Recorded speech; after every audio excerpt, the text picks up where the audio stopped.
અમદાવાદના ચાંદખેડામાં ખીરાના બનાવેલા ઢોસા ખાધા બાદ 2 બાળકીના શંકાસ્પદ મોત અને ત્યારબાદ તેના માતાપિતા એવા વિમલ પ્રજાપતિ અને ભાવના પ્રજાપતિની તબિયત ખરાબ થવાની ઘટનામાં નવો વળાંક સામે આવ્યો છે, જેના કારણે સમગ્ર કેસ વધુ રહસ્યમય બની ગયો છે.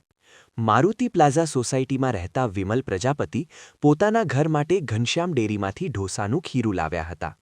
આ ખીરાના બનાવેલા ઢોસા ખાધા બાદ પરિવારના સભ્યોની તબિયત અચાનક બગડી હતી અને ઉલટી તથા અસ્વસ્થતા જેવી તકલીફો શરૂ થઈ હતી. આ ઘટનામાં 3 મહિનાની રાહા અને 4 વર્ષની મિશ્રી નામની 2 બાળકીના દુઃખદ મોત થયા હતા, જ્યારે વિમલ પ્રજાપતિ અને તેમની પત્ની ભાવના પ્રજાપતિ હાલ હોસ્પિટલમાં સારવાર હેઠળ છે. સૂત્રોના આધારે તપાસમાં સામે આવેલા તથ્યો કેસને નવી દિશામાં લઈ જઈ રહ્યા છે.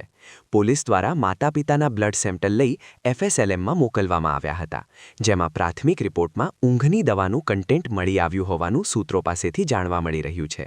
આ માહિતી સામે આવતા હવે માત્ર ખોરાકના કારણે આ ઘટના બની હોવાનું માનવું મુશ્કેલ બન્યું છે, જેના કારણે પોલીસે આત્મહત્યા કે હત્યાની સંભાવનાને ધ્યાનમાં રાખીને તપાસ તેજ કરી છે.